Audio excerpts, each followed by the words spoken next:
Hi there. Welcome to the Raven's Call. I am Eric Wordweaver Sjerven, Gothi of the Ridgar folk, and I'd like to welcome you to my channel and my show. This is a show where I ramble on about different heathen-related subjects, just kind of whatever strikes my fancy, sets my mind on fire at the time. Big UPG warning at the beginning of this episode, like any other. This is just how I see the world. This is my take on things. I'm not a hardcore recon. I'm not historical. There are sources for that if that's what you're interested in, but I am not that. And I do not necessarily have all of the, go talk to these people and do this. I mean, I do know a lot of them, but that's not my bag. That's not my approach. So I'm going to leave that for you guys to kind of suss out on your own. But this is a channel where I talk about just kind of whatever strikes my fancy and what I think about, and sometimes I answer viewer questions, things like that. It's just meant to be a conversation starter. It's not meant to be the end-all be-all of anything. I am no Asa Pope by any means. Just a guy who happens to like running a channel, and people seem to enjoy engaging in the conversation. So all my contact information is down below. You guys know how that runs, so feel free to hit it. The Facebook group is a great way to communicate with me and keep me, if you get any requests or questions or anything like that. Plus, there's some very knowledgeable individuals in the community that if I don't get to a question quick enough, somebody out there probably has a point of view on it that might be helpful to you, might point you in the right direction, or maybe give you some insight that you hadn't thought of before. Heck, sometimes I see things on there that make me think, I haven't really thought about this. Maybe I should explore this area some more. So, pardon me. Without any further ado, let's go ahead and jump into today's subject. This is going to be one of those where it comes from the Facebook group. Jonathan Starnes on there had put up a question like 25 weeks ago. I've got the iPad open down here, and I was intended to come back and do a video on it, and I just never kind of got around to it. And as I was kind of scratching my head on what I was going to do this week for a video, it dawned on me, hey, I still have some in the backlog on there on the request thread that I need to get to. So I thought I'd go ahead and handle this one. And I'm going to paraphrase, because you guys can go on the Facebook group and read the full comment if you want to. It's in the thread for the viewer requests. But at the time, he was looking into more of the Norns, and he was wondering some questions about working with the Norns and how that might work with relation to like ritual and things like that. There is some mention of some almost worship type status in some of the sagas that he came across. And then,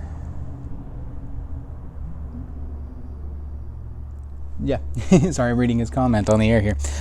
Basically, the gist was touching base some on the Norns and how that pertains to ritual and how that kind of pertains to the gods.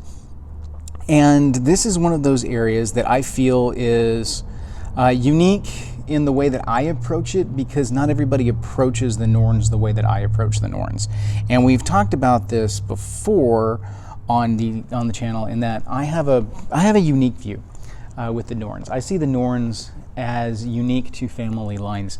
And it speaks, because the Eddas, when they mention them, speak of the Norns as being from various and sundry different races, and they're dwarven and elven, and it seemed like they were not just like the Norns. It's not like the Greek faiths, and we've talked about it, so I'm not going to completely rehash, but you get the gist that I see the Norns as being tied to individual family lines. In addition to that, I actually see the Norns as being specifically tied to the D-Seer of our lines. It's more of a position of responsibility, of obligation within the spirits of the female ancestors. I also don't think that the Norns themselves are individual spirits.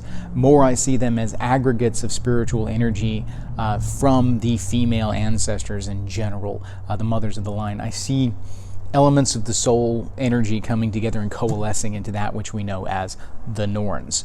And then the Norns are responsible for kind of recording the line, as it were, recording the story, recording things into the well, as it were. And I think that, personally, and keep in mind, these are just my thoughts, not to be taken as, I'm not going to go through and find in the sagas and in the lore where it says, the Norns are your family mothers and stuff like that. No, this is deduction on my part from having read a bunch and looked at some different sources. This is just kind of where I go with it. So take that as it is and go with it as you will. But in working with the Norns specifically, because I see the Norns as aggregate entities of Disir energy. It's kind of like worshiping the Disir. There is a strong presence of the cult of the mothers throughout mainland Europe and Northern Europe, where this entity, the focus of the mothers of the line kind of modality was focused on heavily.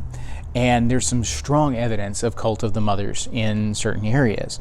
And so this is something that I keep coming back to a lot, because with mound culture, as we've talked about on the channel before, and my particular views on the soul complex and the way that the soul works, there's certain elements that remain with the family line that go into the mound. We end up with this kind of mixture of soul elements. It's not a hard set. It's kind of like being... It's the same process as the body being reincorporated into the earth. It's just on a spiritual level. The spiritual energies are reintegrated into the spiritual ecosystem the same way the material components of your body are reincorporated into the material ecosystem of Midgard as we know it.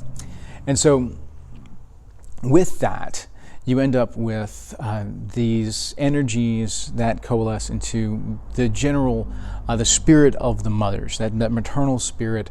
And it's not something that necessarily you can place a face to, but the faces are there. It's like, you're not going to be able to say, like the ancestors, the Disir are this, and this. The Disir are all the mothers, because it's that energy comes together into what we know as the Disir, and then the fathers of the line, what many refer to as the Alfar.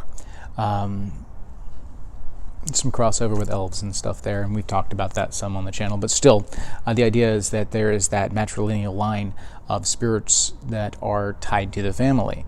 And so with these entities that we know as the Norns being these, the role and facet of the Disir in this, with Urd watching over the well, and then Vertandi watching over the recording of the story, and then Skuld being interested in where the story could lead kind of thing.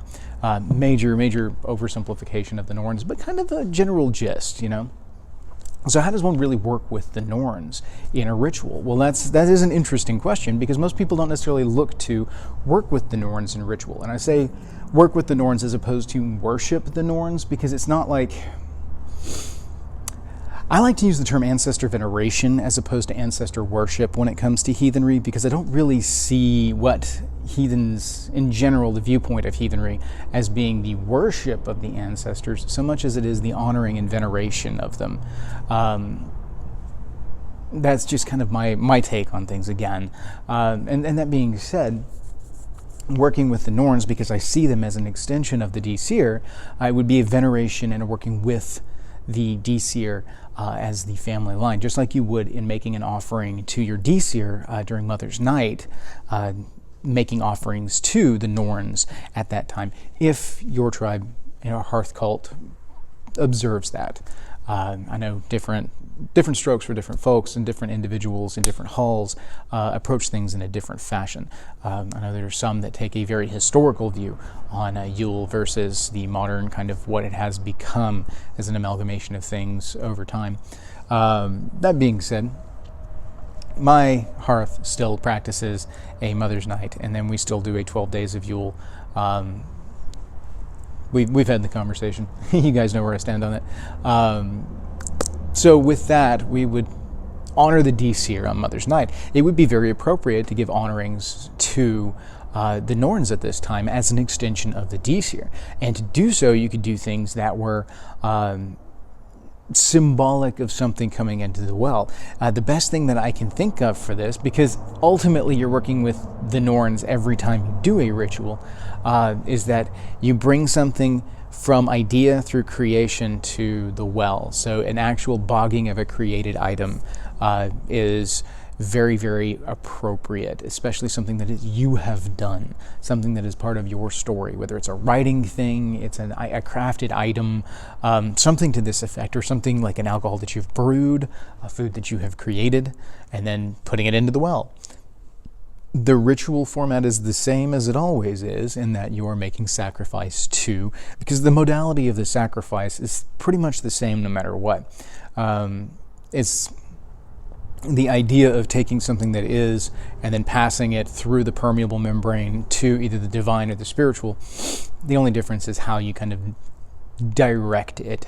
But the actual physical process of the ritual, despite any trappings that may vary, are pretty much the same as far as just the general modality of a created item that is passed through to unusable and therefore sent to the spiritual plane or to the divine plane, whatever your focus of that particular ritual is. With the Norns, you would be looking specifically trying to pass through to the spiritual plane, which I find to actually be simpler in process than the trying to reach the gods. I actually am more of a stickler for ritual proceedings when it comes to dealing with the gods than I am necessarily with the ancestors, because the ancestors are more here. They're paying attention to us more, especially during times where the veil is thinned, such as during Yule and the period between winter nights and 12th night for us. Just this whole darker period, the season of the witch, as I have frequently termed it.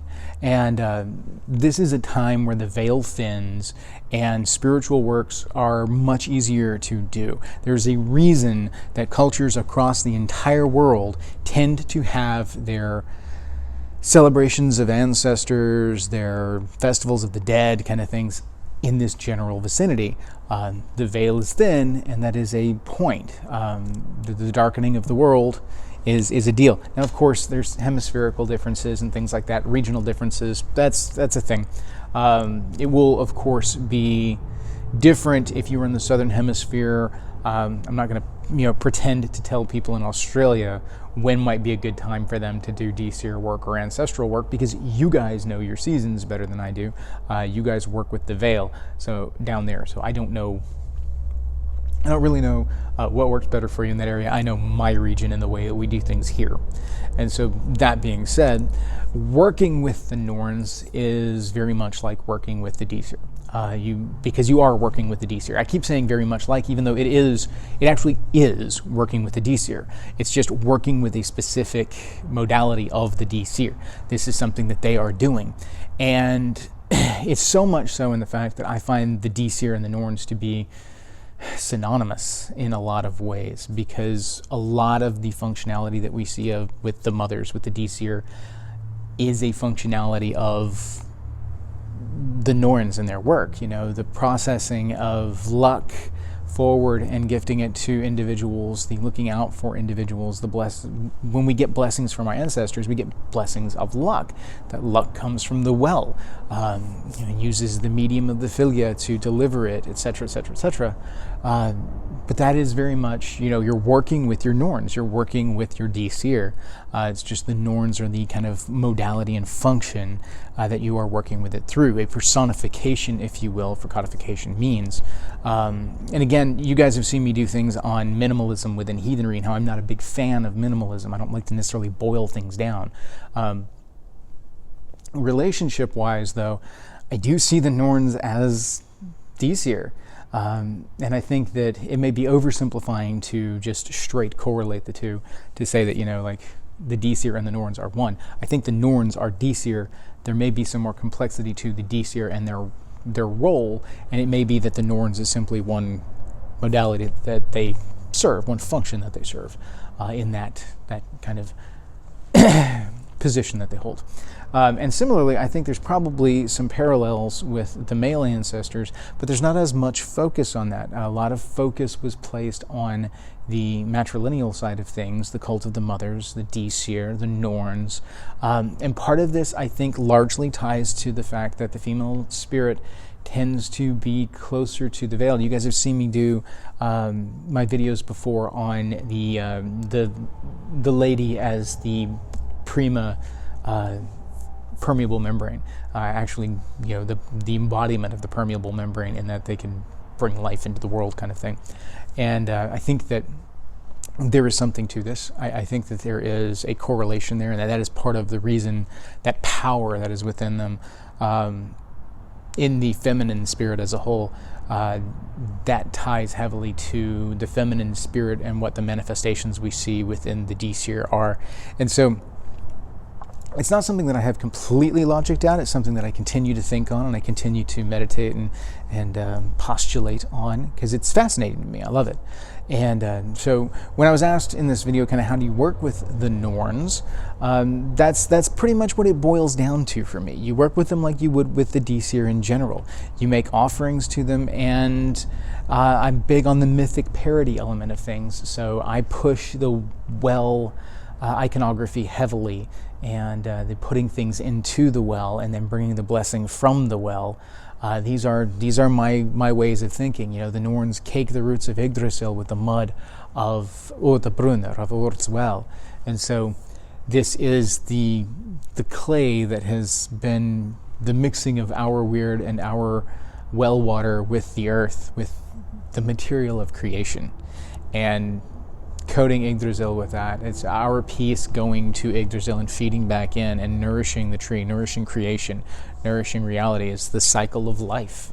And it's the spiritual side of the cycle of life that couples with the physical side of the cycle of life. And it all plays into one big circle. And it's beautiful. I love it. It's absolutely beautiful.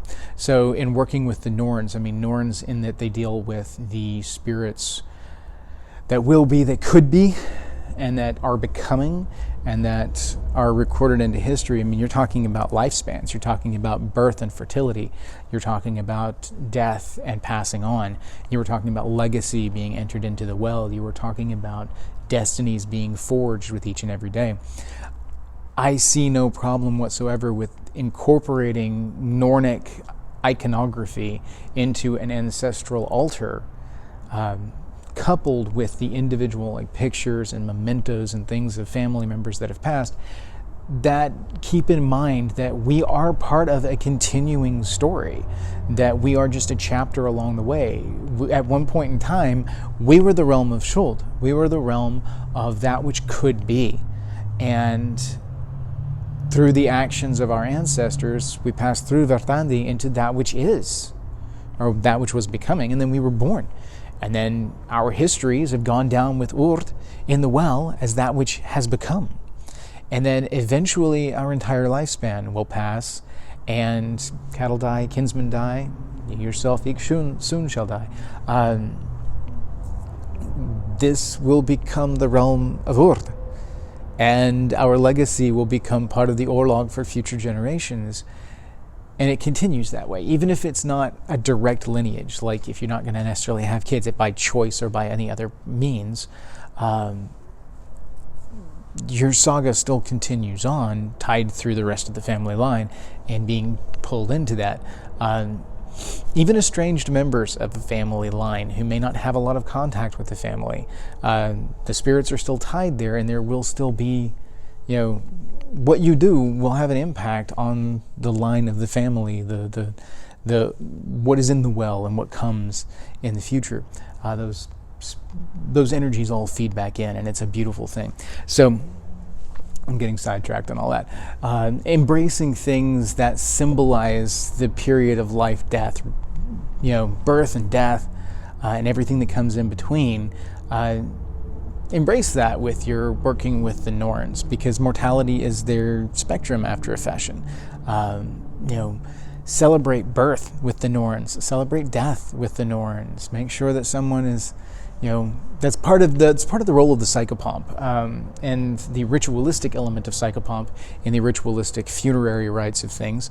You're not just trying to separate the spirit and everything, move it on so that it stays clean and clear and everything can transition the way that it hopes to. You're helping to hopefully direct some of the energies, and you want to make sure that you're doing your part to help the past spirit find its way to the ancestral spirit.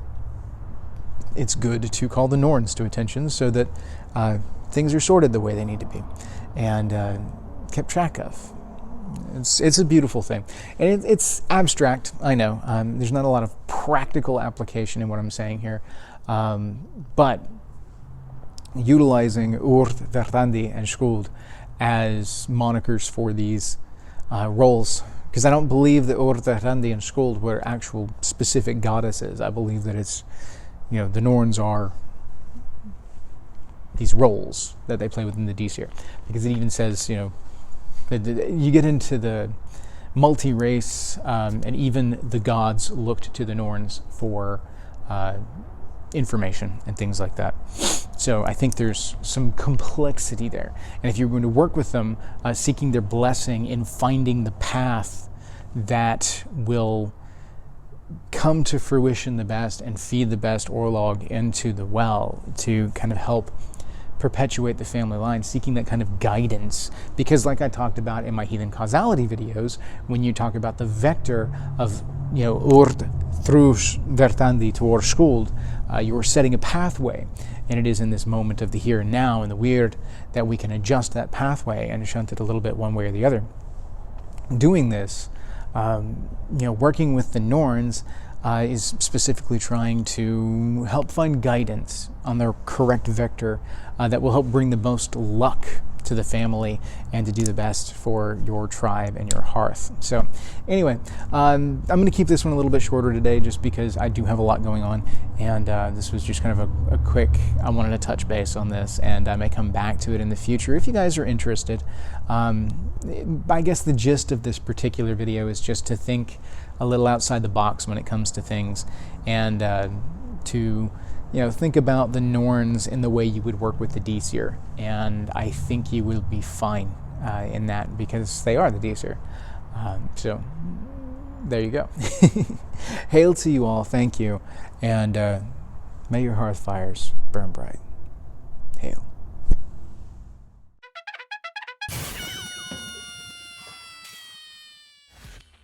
All right, let's test this out. 1 2 1 2 1 2. Fun and games, shooting on location from the shop because my brother's signing out for the day. Because this is where I am and this is where I can do things at the moment. So much fun. All right, so rock and roll. Let's see how this turns out. Now, tying the hair back.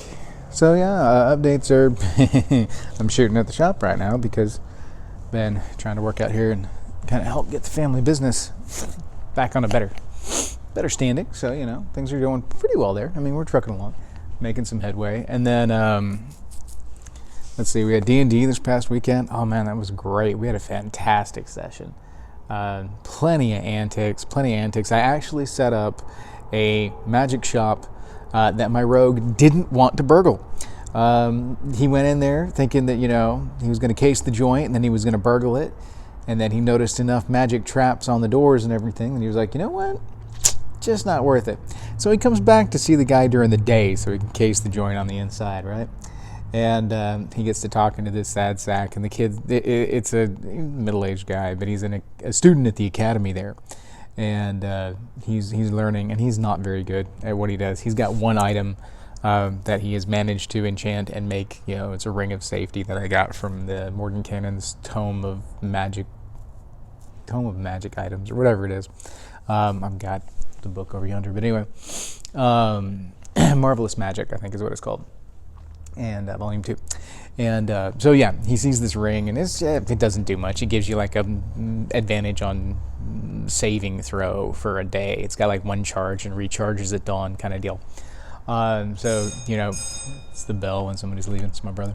So anyway, so he goes and he like talks to the guy, and by the time it was all said and done, he felt so sorry for this guy that he was like willing to give him money to help him set up. He's like, can I contract you to enchant something? And I'm like, he's not very good at it. I mean, you can if you want to, but he's not particularly good at it. Even the kid's like, I don't understand why you don't go to like the magic shop down the road and contract it, because he feels bad. He knows that he's not very good, and he doesn't want to take a contract for something at retail value and only to turn out some subpar thing, or to create a hat of disguise that's going to eat the guy's face off with acid or something by mistake, because he's magically done something wrong. And so anyway, it was fun. It was hilarious. He was like, nope, not going to do that. And then, of course, I got to test drive the Floral Hydra. I don't know if anybody's played with that one. It's like this bulb that is about the size of a warthog, and then it sprouts out these vines with heads on them, kind of Demogorgon from Stranger Things kind of take to it. You know, it opens up like this, and each one's got a head, and it sprouts 5 of these things. And then if you kill one of the heads, don't use fire damage to take. If it doesn't take fire damage during that round, the head explodes into this puff ball of seedlings, and then the seedlings drop and spawn vegapygmies. And it was fun. We had a blast with it. It was a lot of fun. I got it as one of the homebrew things on D&D Beyond, and there's some issues with it. There's some things that I would do differently if it was me, if I had designed the thing. And I may design a better version of it. I don't know yet. We'll see. It's a lot of fun. So anyway, that's some D&D antics. I'll bring up more later, but for the time being, that's going to be it for now. So let's go ahead and jump into the episode, because it is what it is. I'm having it's been, you know, yeah, things are going, but I'm not exactly on everything right now, so this video may not be as long. Plus, I'm trying to fit it in where I can out here at the shop. We've been placing orders and doing other kinds of things during the day today, so I wanted to, well, I guess it's going to be better to do it that way. I wanted to give it a shot, but we'll see. Who knows? And I may be taking next week for Thanksgiving off, unless I just get inspired to do something and pre-schedule it on the channel. We'll see. I make no guarantees yet. All right, so onwards and upwards. 3, 2, 1, let's jam.